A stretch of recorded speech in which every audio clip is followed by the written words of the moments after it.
Welcome to Convertabot Reviews. I'm your host, Convertabot, and the star of the show today is the Transformers Studio Series number 112, Optimus Prime, or particularly the version of Optimus Prime that we are going to see in the Transformers 1 movie that comes out this week.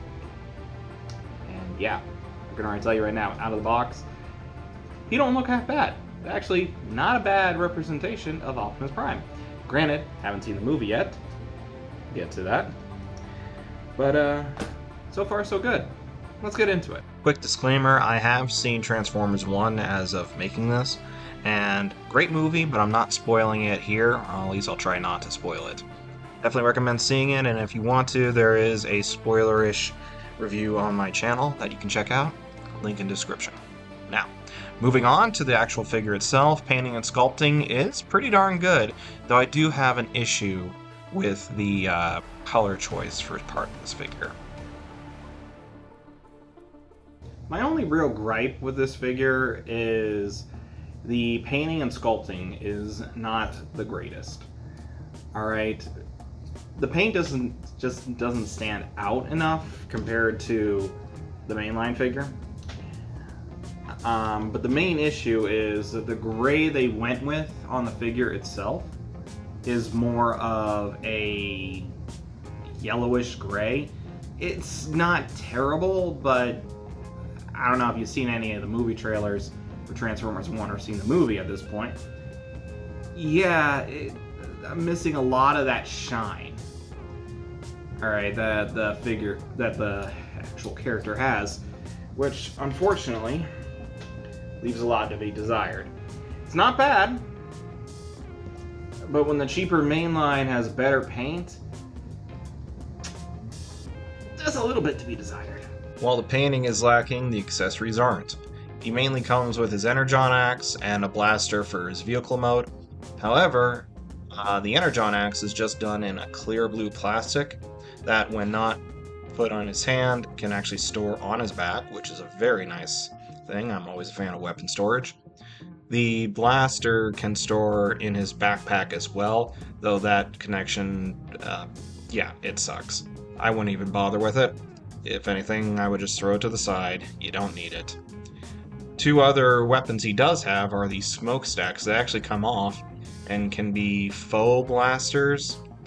But yeah, they actually work very well, and if you've seen the movie, they can also be flamethrowers. Yeah.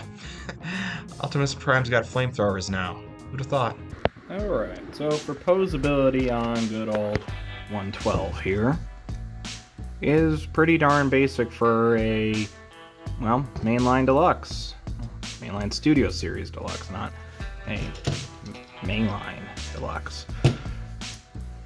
But regardless, there is a ball joint at the head with a hinge for the transformation, which means it can look up pretty darn far. And down, also far. Not bad. The arms are on a swivel with a hinge and another swivel to access a butterfly joint, which is great for posing.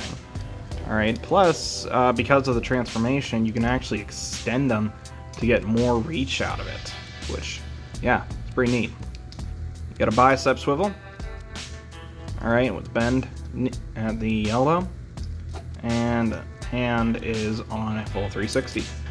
The waist, or better yet, there is a waist swivel, but it is up here because it works for the transformation. It's a little wonky, but at least it's there. I'm gonna be remiss to not mention this, but the crotch, yeah, I almost say you can get rid of it, but that looks like he's going commando. Yeah, let him have his diaper. It does get stuck sometimes, though.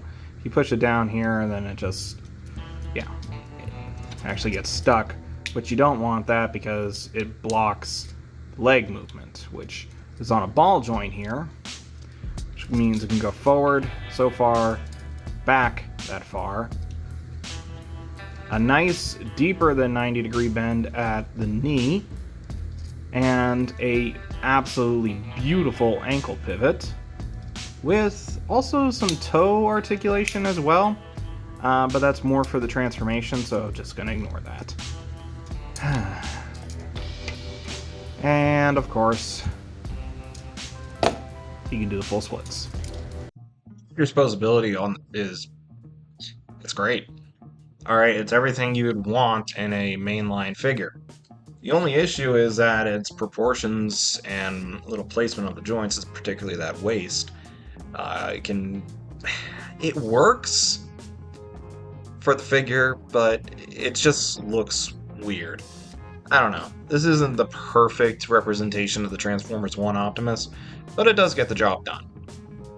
Here's hoping for an updated version where he doesn't include a diaper. Either way, figure still has one other accessory to talk about that the posability does enhance. This, of course, is the Matrix of Leadership, the symbol of the Autobot leader, which grants him a credible amount of power, and spoilers for the movie, yes, he does get it. It is actually probably one of the best scenes in the film. It's actually really good. Seriously, I'm trying to keep this as spoiler-free as possible. Either way, the cool part about this figure is that he can actually hold it.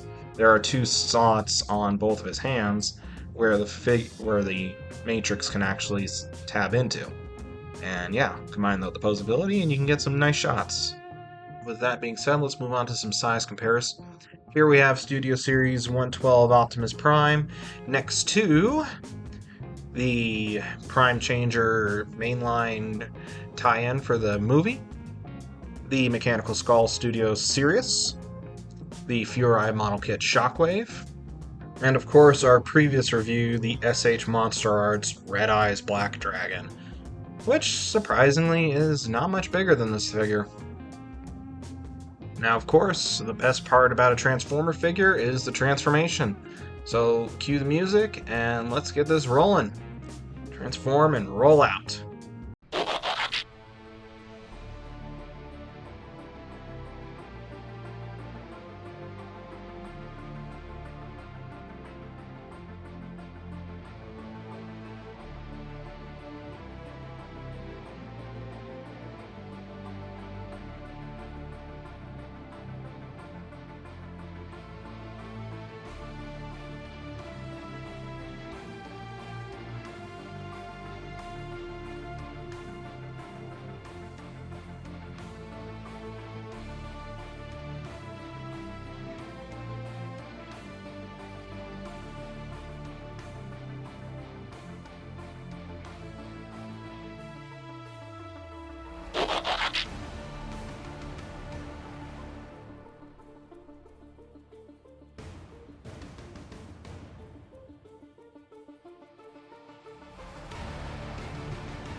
The transformation is not difficult, but it does leave a lot to be desired. This has probably been said to death already, but I'm going to say it here. I do not like the fact that the hands stick out in vehicle mode, but the overall look of the truck is pretty darn good. Not to mention, those blasters I mentioned earlier do have a use here. They tab on right to the front of the grille, and yeah, I don't recommend putting them in all the way because they do get stuck if you're not careful. Looks great, but I'm not a fan of the parts forming, and I like the look of the truck without it. It just looks a little less cluttered. to me. There is another not official, what you call it? It's not an official thing. You're not going to find this in the instructions, but you can actually hide the axe in between the legs in truck mode here. Just all you have to do is split it apart, and it actually fits right underneath those knees, and it folds away pretty good. Otherwise, you'd be putting it on the roof of the cab. The good part about this, it still rolls very well. Gotta love me some weapon storage, whether it's intentional or not. Always makes a figure better in my opinion. And with that being said, let's move on to our last round of size comparisons. Here's the mainline figure, Sirius, Furoid model Shockwave, which, honestly, better comparison to have him standing up, which surprisingly he can do.